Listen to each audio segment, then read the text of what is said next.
ನಮಸ್ಕಾರ. ಮುಖ್ಯಾಂಶಗಳು. ಬಿಹಾರ ವಿಧಾನಸಭಾ ಚುನಾವಣೆ ಮೊದಲ ಹಂತದ ಮತದಾನಕ್ಕೆ ಅಧಿಸೂಚನೆ ಪ್ರಕಟ.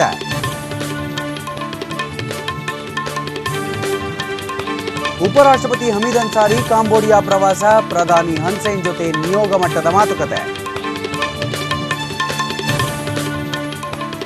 ಜಮ್ಮು ಕಾಶ್ಮೀರ ಗಡಿ ನಿಯಂತ್ರಣ ರೇಖೆ ಬಳಿ ಪಾಕಿಸ್ತಾನ ಪಡೆಯಿಂದ ಮತ್ತೆ ಕದನ ವಿರಾಮ ಉಲ್ಲಂಘನೆ. ನಾಡಿನೆಲ್ಲೆಡೆ ಇಂದು ಗೌರಿ ಹಬ್ಬದ ಸಂಭ್ರಮ, ನಾಳಿನ ಗಣೇಶ ಚೌತಿಗೆ ಸಿದ್ಧತೆ.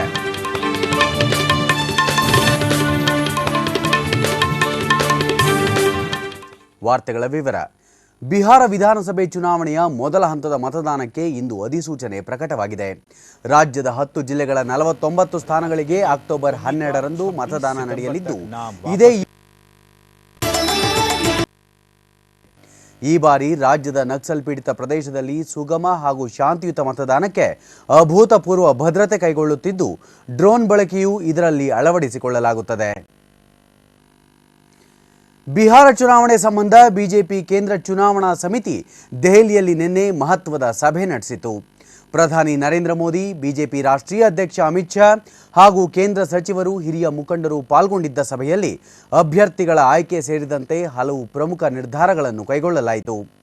ಸಭೆಯ ನಂತರ ವಿವರ ನೀಡಿದ ಕೇಂದ್ರ ಆರೋಗ್ಯ ಸಚಿವ ಜೆಪಿ ನಡ್ಡಾ, ಮೊದಲ ಹಂತದ ಚುನಾವಣೆಗೆ 19, ಎರಡನೇ ಹಂತದ ಚುನಾವಣೆಗೆ 15 ಅಭ್ಯರ್ಥಿಗಳನ್ನು ಹಾಗೂ ಉಳಿದ ಹಂತಗಳಿಗೆ 9 ಉಮೇದುವಾರರು ಸೇರಿ 43 ಮಂದಿಯ ಮೊದಲ ಪಟ್ಟಿಯನ್ನು ಪಕ್ಷ ಅಂತಿಮಗೊಳಿಸಿದೆ ಎಂದರು. ಅಭ್ಯರ್ಥಿಗಳ ಆಯ್ಕೆಯಲ್ಲಿ ಎಲ್ಲ ವರ್ಗಗಳಿಗೂ ಸೂಕ್ತ ಪ್ರಾತಿನಿಧ್ಯ ನೀಡುವುದರ ಜೊತೆಗೆ ಅನುಭವಿ, ಯುವ ಹಾಗೂ ಮಹಿಳಾ ಸಮ್ಮಿಶ್ರಣ ಒಳಗೊಂಡಿರುತ್ತದೆ ಎಂದರು. ಇದಲ್ಲದೆ ಪರಿಶಿಷ್ಟ ಸಮುದಾಯ ಹಾಗೂ ಹಿಂದುಳಿದ ವರ್ಗಗಳ ಅಭ್ಯರ್ಥಿಗಳಿಗೂ ಸೂಕ್ತ ಅವಕಾಶ ಕಲ್ಪಿಸಲಾಗುತ್ತಿದೆ ಎಂದು ನಡ್ಡಾ ತಿಳಿಸಿದರು. ಕಾಂಬೋಡಿಯಾ ಮತ್ತು ಲಾವೋಸ್ನ 4 ದಿನಗಳ ಪ್ರವಾಸದಲ್ಲಿರುವ ಉಪರಾಷ್ಟ್ರಪತಿ ಹಮೀದ್ ಅನ್ಸಾರಿ ಅವರಿಗೆ ನಾಂಪೆನ್ನಲ್ಲಿರುವ ಪೀಸ್ ಪ್ಯಾಲೇಸ್ನಲ್ಲಿಂದು ಸಾಂಪ್ರದಾಯಿಕ ಸ್ವಾಗತ ನೀಡಲಾಯಿತು. ಆನಂತರ ಅವರು ಕಾಂಬೋಡಿಯಾ ಪ್ರಧಾನಿ ಹುನ್ ಸೇನ್ ಜೊತೆ ಅಧಿಕೃತ ಮಾತುಕತೆ ನಡೆಸಿದರು. ನಿಯೋಗ ಮಟ್ಟದ ಮಾತುಕತೆ ಸಂದರ್ಭದಲ್ಲಿ ಪ್ರವಾಸೋದ್ಯಮ ಮತ್ತು ತ್ವರಿತ ಪರಿಣಾಮದ ಯೋಜನೆಗಳ ಸಂಬಂಧ ಸಹಕಾರ ಕುರಿತ 2 ಪ್ರಮುಖ ಒಪ್ಪಂದಗಳಿಗೆ ಭಾರತ ಮತ್ತು ಕಾಂಬೋಡಿಯಾ ಸಹಿ ಹಾಕಿವೆ. ಈ ಸಂದರ್ಭದಲ್ಲಿ ಮಾತನಾಡಿದ ಹಮೀದ್ ಅನ್ಸಾರಿ, ಭಾರತ ಮತ್ತು ಕಾಂಬೋಡಿಯಾ ನಡುವೆ ಬೌದ್ಧ ಧರ್ಮದ ಪಾರಂಪರಿಕ ಸಾಮ್ಯತೆ ಇದೆ. ಅನುಕಂಪ, ಸಹನೆ ಮತ್ತು ಅಹಿಂಸೆಯ ತತ್ವವನ್ನು ಎರಡೂ ದೇಶಗಳು ಪಾಲಿಸುತ್ತಿವೆ ಎಂದರು. Our shared legacy is reflected in the religious and cultural ties that bind us. Hinduism and Buddhism spread out across Asia from India. These structures at Angkor Wat, Angkor Thom, Bayon and other historical sites bear testimony to the flourishing exchanges and cultural synthesis between our people. Jammu ಕಾಶ್ಮೀರದ ಪೂಂಚ್ ಜಿಲ್ಲೆಯ ಗಡಿ ನಿಯಂತ್ರಣ ರೇಖೆ ಬಳಿ ಮುಂಚೂಣಿ ಪೋಸ್ಟ್ಗಳ ಮೇಲೆ ಪಾಕಿಸ್ತಾನಿ ಯೋಧರು ಇಂದು ಗುಂಡಿನ ದಾಳಿ ನಡೆಸುವ ಮೂಲಕ 2 ಬಾರಿ ಕದನ ವಿರಾಮ ಉಲ್ಲಂಘಿಸಿದ್ದಾರೆ. ಈ ಹಿನ್ನೆಲೆಯಲ್ಲಿ ಭಾರತೀಯ ಯೋಧರು ಪ್ರತಿ ದಾಳಿ ನಡೆಸಿದರು.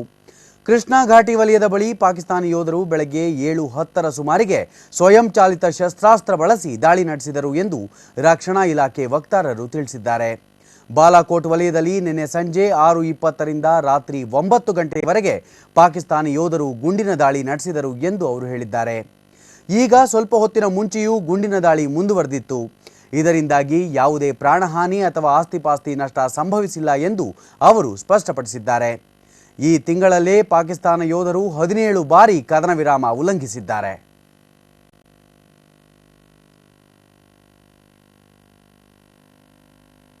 It is unprovoked firing by our adversaries.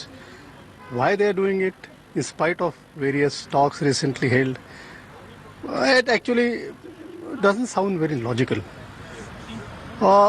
Therefore, this thing is continuing for now quite some time.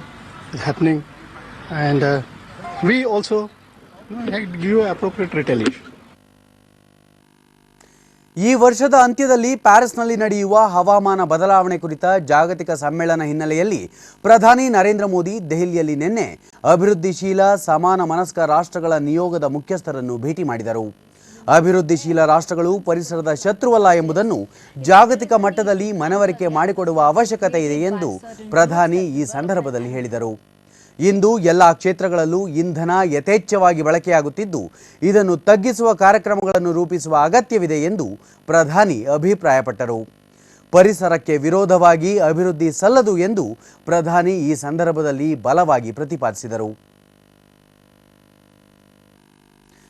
ತುಮಕೂರಿನಲ್ಲಿ ವಿಶ್ವೇಶ್ವರಯ್ಯ ವಿಜ್ಞಾನ ಕೇಂದ್ರ ಕಟ್ಟಡ ಕಾಮಗಾರಿಗೆ ಮಾಹಿತಿ ತಂತ್ರಜ್ಞಾನ ಸಚಿವ ಎಸ್.ಆರ್. ಪಾಟೀಲ್ ಹಾಗೂ ಜಿಲ್ಲಾ ಉಸ್ತುವಾರಿ ಸಚಿವ ಟಿ.ಬಿ. ಜಯಚಂದ್ರ ನಿನ್ನೆ ಶಂಕುಸ್ಥಾಪನೆ ನೆರವೇರಿಸಿದರು. ನಂತರ ನಡೆದ ಸಮಾರಂಭದಲ್ಲಿ ಎಸ್.ಆರ್. ಪಾಟೀಲ್, ತುಮಕೂರು ವಿಜ್ಞಾನ ಕೇಂದ್ರ ಅಭಿವೃದ್ಧಿ ಪರವಾಗಿ ಬೆಳವಣಿಗೆ ಹೊಂದುತ್ತಿದ್ದು, ಜನರಲ್ಲಿ ಮೌಢ್ಯ ಹೋಗಲಾಡಿಸಿ ವೈಜ್ಞಾನಿಕ ಮನೋಭಾವ ಬೆಳೆಸುತ್ತಿರುವುದು ಶ್ಲಾಘನೀಯ ಎಂದರು. ಈ ನಾಡಿನ ಎಲ್ಲ ಕ್ಷೇತ್ರಗಳಿಗೆ ವಿಶ್ವೇಶ್ವರಯ್ಯನವರು ಕೊಟ್ಟ ಕೊಡುಗೆ ಅಪಾರ ಎಂದ ಸಚಿವರು, ಇಂದು ಸಾಮಾಜಿಕ ಕ್ಷೇತ್ರದಲ್ಲಿ ಪ್ರಗತಿ ಸಾಧಿಸಲು ವಿಜ್ಞಾನ ಮತ್ತು ತಂತ್ರಜ್ಞಾನ ಮಹತ್ವದ ಪಾತ್ರ ವಹಿಸುತ್ತದೆ ಎಂದು ಅಭಿಪ್ರಾಯಪಟ್ಟರು. ವಿಜ್ಞಾನ ಕ್ಷೇತ್ರದ ಸಚಿವನಾಗಿ ವೈಜ್ಞಾನಿಕ ಮನೋಭಾವ ಬೆಳೆಸಲು ಹಾಗೂ ವಿಜ್ಞಾನ ತಂತ್ರಜ್ಞಾನ ಕ್ಷೇತ್ರ ಹೆಚ್ಚು ಪ್ರಗತಿ ಹೊಂದಲು ಸರ್ಕಾರದ ವತಿಯಿಂದ ಹೆಚ್ಚಿನ ನೆರವು ಹಾಗೂ ಎಲ್ಲ ಪ್ರೋತ್ಸಾಹ ನೀಡುವುದಾಗಿ ಅವರು ತಿಳಿಸಿದರು. ಈಗಾಗಲೇ ರಾಜ್ಯದಲ್ಲಿ ಧಾರವಾಡ ಹಾಗೂ ಮಂಗಳೂರಿನ ಪಿಲಿಕುಳದಲ್ಲಿ ಪ್ರಾದೇಶಿಕ ವಿಜ್ಞಾನ ಕೇಂದ್ರ ಕಾರ್ಯನಿರ್ವಹಿಸುತ್ತಿದ್ದು, ಮೈಸೂರಿನಲ್ಲಿ ಇನ್ನೊಂದು ಕೇಂದ್ರದ ನಿರ್ಮಾಣ ಪ್ರಗತಿಯಲ್ಲಿದೆ ಎಂದರು. ಇದಲ್ಲದೆ 21 ಉಪ ಪ್ರಾದೇಶಿಕ ವಿಜ್ಞಾನ ಕೇಂದ್ರಗಳನ್ನು ಸ್ಥಾಪಿಸಲು ಸರ್ಕಾರ ಅನುಮೋದನೆ ನೀಡಿದ್ದು, ಈ ಸಂಬಂಧ ಶೀಘ್ರದಲ್ಲೇ ಕ್ರಮ ಕೈಗೊಳ್ಳಲಾಗುವುದು ಎಂದರು. ಪಿಲಿಕುಳದಲ್ಲಿ ಅಂದರೆ ನಿಸರ್ಗಧಾಮ ಏನಿದೆ, ಮಂಗಳೂರಿನ ನಿಸರ್ಗಧಾಮದಲ್ಲಿ ಮೊನ್ನೆ 2014ರಲ್ಲಿ ಈ ನಾಡಿನ ಮುಖ್ಯಮಂತ್ರಿಗಳಿಂದಲೇ ಉದ್ಘಾಟನೆ ಮಾಡಿಸಿದೆ. ಮತ್ತು ಮೈಸೂರಲ್ಲಿ ಕೂಡ ಒಂದು ಪ್ರಾದೇಶಿಕ ವಿಜ್ಞಾನ ಕೇಂದ್ರ ಇವತ್ತು ಪ್ರಾರಂಭ ಆಗಲಿಕ್ಕೆ ಇವತ್ತು ಕೆಲಸ ಕಾರ್ಯಗಳು ಬಹಳಷ್ಟು ಬಲದಿಂದ ನಡೆದಿದೆ ಅನ್ನೋದನ್ನು ಕೂಡ ನಿಮ್ಮ ಗಮನಕ್ಕೆ ತರಲಿಕ್ಕೆ ಬಯಸ್ತಾ ಇದ್ದೀನಿ. ಇದರ ಜೊತೆಗೆ ಈ ರಾಜ್ಯದಲ್ಲಿ ನಾವೇನು ವೈಜ್ಞಾನಿಕ ತಳಹದಿ ಮೇಲೆ ಸಮಾಜ ಕಟ್ಟಬೇಕು, ನಾಡು ಕಟ್ಟಬೇಕು ಅನ್ನುವಂಥ ಸಂಕಲ್ಪದೊಂದಿಗೆ 21 ಉಪ ಪ್ರಾದೇಶಿಕ ವಿಜ್ಞಾನ ಕೇಂದ್ರಗಳನ್ನು ಮಂಜೂರಾತಿ ಕೊಟ್ಟು ಅದಕ್ಕೆ ಹಣದ ವ್ಯವಸ್ಥೆಯನ್ನು ಕೂಡ ನಾವು ಈ ರಾಜ್ಯದಲ್ಲಿ ಮಾಡಿದ್ದೇವೆ. ಅಂದ್ರೆ ವಿಜ್ಞಾನ ಕ್ಷೇತ್ರದಲ್ಲಿ ಈ ನಾಡು ಬಹಳಷ್ಟು ಬಲದಿಂದ ಮುನ್ನಡೀತಿದೆ ಅನ್ನೋದಕ್ಕೆ ಇದೊಂದು ಉದಾಹರಣೆ ಅಂತ ಹೇಳಲಿಕ್ಕೆ ನಾನು ಬಯಸ್ತಾ ಇದ್ದೀನಿ. ಸಚಿವ ಟಿ.ಬಿ. ಜಯಚಂದ್ರ, ನಾವಿಂದು ವೈಜ್ಞಾನಿಕವಾಗಿ ಎಷ್ಟೇ ಮುಂದುವರೆದಿದ್ದರೂ ಮೂಢನಂಬಿಕೆ ಇನ್ನೂ ನಮ್ಮಲ್ಲಿ ಬೇರು ಬಿಟ್ಟಿದೆ, ಇದನ್ನು ಹೋಗಲಾಡಿಸಲು ಶ್ರಮಿಸುವುದು ಅಗತ್ಯ ಎಂದು ತಿಳಿಸಿದರು.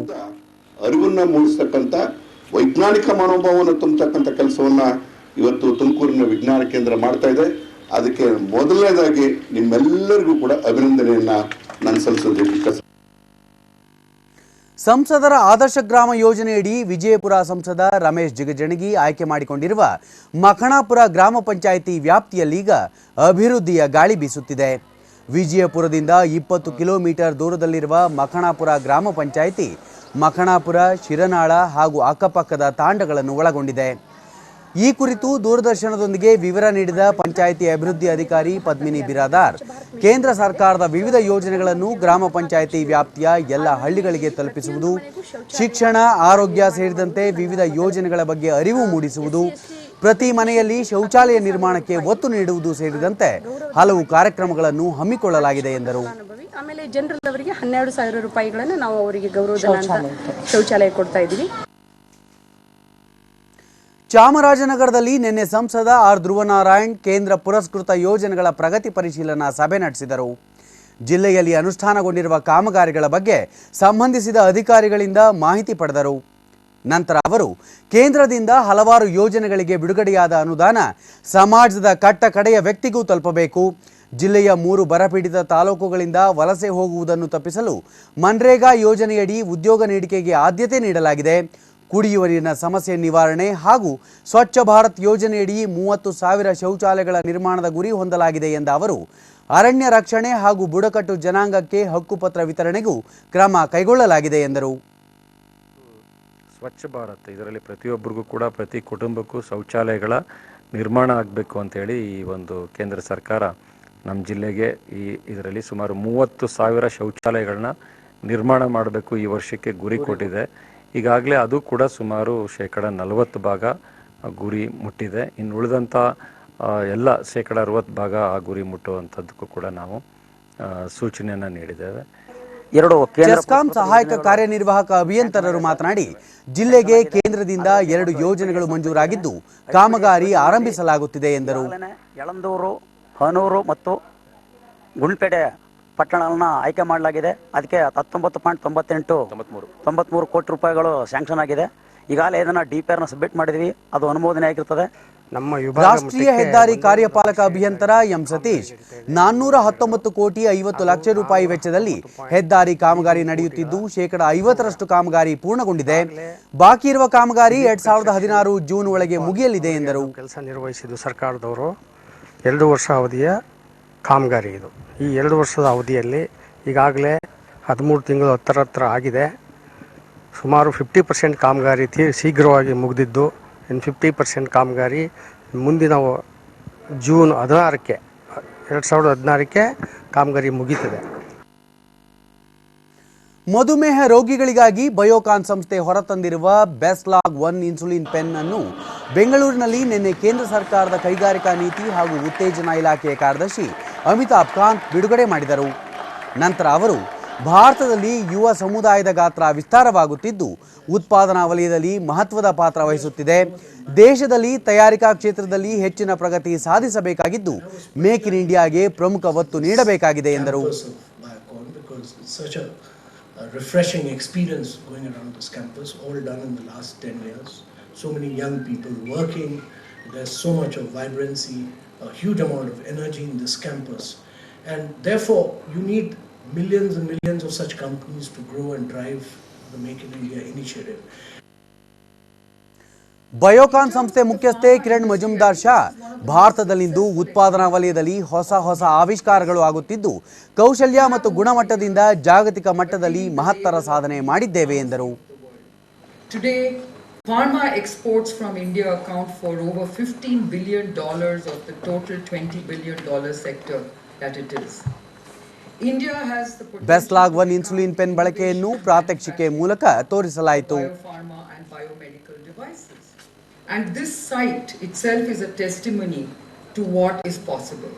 This is a manufacturing and research hub. In fact, it is one of the largest life sciences research and manufacturing hubs across Asia. Biocon's Basalog 1, the pre-filled disposable insulin pen that brings convenience and comfort to patients. At Biocon, our goal has always been help people with diabetes in India and worldwide. ಇಂದು ನಾಡಿನ ವಿವಿಧೆಡೆ ಮನೆಗಳಲ್ಲಿ ಸ್ವರ್ಣಗೌರಿ ಹಬ್ಬವನ್ನು ಶ್ರದ್ಧಾಭಕ್ತಿಯಿಂದ ಆಚರಿಸುತ್ತಿದ್ದಾರೆ. ನಾಳಿನ ಗಣೇಶ ಚತುರ್ಥಿಗೆ ಸಿದ್ಧತೆಗಳು ಭರದಿಂದ ಸಾಗಿದ್ದು ವಿವಿಧ ವಿನ್ಯಾಸದ ನಯನ ಮನೋಹರ ಗಣೇಶ ವಿಗ್ರಹಗಳು ಮಾರುಕಟ್ಟೆಯಲ್ಲಿ ಗ್ರಾಹಕರನ್ನು ಸೆಳೆಯುತ್ತಿವೆ.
ದೇಶದೆಲ್ಲೆಡೆ ಗಣೇಶೋತ್ಸವದ ಸಂಭ್ರಮ ಸಡಗರ ಮನೆ ಮಾಡಿದೆ.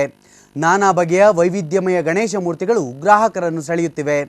ಗಣೇಶೋತ್ಸವದ ದ್ಯೋತಕವಾಗಿ ಉಡುಪಿಯ ಕರಾವಳಿ ತೀರದ ಪ್ರಸಿದ್ಧ ಸ್ಥಳ ಮಲ್ಪೆಯ ಕಡಲ ತೀರದಲ್ಲಿ ಸ್ಥಳೀಯ ಕಲಾವಿದರೊಬ್ಬರು ತಮ್ಮ ಶಿಷ್ಯರೊಂದಿಗೆ ಮರಳಿನ ಗಣಪನ ಮೂರ್ತಿ ರಚಿಸಿದ್ದಾರೆ. ಸುಮಾರು 6 ತಾಸುಗಳ ನಿರಂತರ ಶ್ರಮದಿಂದ ಭೂಮಿಯಿಂದ ಉದ್ಭವವಾದಂತೆ ಭಾಸವಾಗುವ ವಿಶೇಷ ಗಣಪ ಇದಾಗಿದೆ. ದೂರದರ್ಶನದೊಂದಿಗೆ ಮಾತನಾಡಿದ ಉಡುಪಿಯ ಮರಳು ಶಿಲ್ಪ ಕಲಾವಿದ ಹರೀಶ್ ಸಾಗರ್, ನಾಡಿನ ಜನತೆಗೆ ಗಣೇಶೋತ್ಸವದ ಶುಭ ಕೋರುವ ನಿಟ್ಟಿನಲ್ಲಿ ಮರಳು ಶಿಲ್ಪದ ಗಣೇಶ ರಚಿಸಲಾಗಿದೆ ಎಂದಿದ್ದಾರೆ. ಕಾಲ್ಪನಿಕ ಸನ್ನಿವೇಶವನ್ನು ಇಲ್ಲಿ ತೋರ್ಪಡಿಸಲಾಗಿದೆ. ಮುಂಬೈ ಷೇರು ಮಾರುಕಟ್ಟೆಯಲ್ಲಿಂದು ಆರಂಭಿಕ ವಹಿವಾಟಿನಲ್ಲಿ ಷೇರು ಸಂವೇದಿ ಸೂಚ್ಯಂಕ 207 ಅಂಕಗಳ ಏರಿಕೆ ನಂತರ 25,913ರಲ್ಲಿತ್ತು. ನಿಫ್ಟಿ ಸಹ 53 ಅಂಕಗಳ ಏರಿಕೆ ನಂತರ 7,882ರಲ್ಲಿತ್ತು. ಈ ಮಧ್ಯೆ ಡಾಲರ್ ಎದುರು ರೂಪಾಯಿ ಮೌಲ್ಯ 11 ಪೈಸೆ ಇಳಿಕೆ ನಂತರ 66.47ರಲ್ಲಿತ್ತು. ಇತ್ತೀಚಿನ ವರದಿ ಬಂದಾಗ ಸೆನ್ಸೆಕ್ಸ್ 282 ಅಂಕಗಳ ಏರಿಕೆ ನಂತರ 25,988ರಲ್ಲಿ ಹಾಗೂ ನಿಫ್ಟಿ ಸೂಚ್ಯಂಕ 77 ಅಂಕಗಳ ಏರಿಕೆ ನಂತರ 7,906ರಲ್ಲಿತ್ತು. ಕೊನೆಯಲ್ಲಿ ಮತ್ತೊಮ್ಮೆ ಮುಖ್ಯಾಂಶಗಳು. ಬಿಹಾರ ವಿಧಾನಸಭಾ ಚುನಾವಣೆ ಮೊದಲ ಹಂತದ ಮತದಾನಕ್ಕೆ ಅಧಿಸೂಚನೆ ಪ್ರಕಟ. ಉಪರಾಷ್ಟ್ರಪತಿ ಹಮೀದ್ ಅನ್ಸಾರಿ ಕಾಂಬೋಡಿಯಾ ಪ್ರವಾಸ, ಪ್ರಧಾನಿ ಹನ್ಸೇನ್ ಜೊತೆ ನಿಯೋಗ ಮಟ್ಟದ ಮಾತುಕತೆ. ಜಮ್ಮು ಕಾಶ್ಮೀರ ಗಡಿ ನಿಯಂತ್ರಣ ರೇಖೆ ಬಳಿ ಪಾಕಿಸ್ತಾನ ಪಡೆಯಿಂದ ಮತ್ತೆ ಕದನ ವಿರಾಮ ಉಲ್ಲಂಘನೆ. ನಾಡಿನೆಲ್ಲೆಡೆ ಇಂದು ಗೌರಿ ಹಬ್ಬದ ಸಂಭ್ರಮ, ನಾಳಿನ ಗಣೇಶ ಚೌತಿಗೆ ಸಿದ್ಧತೆ.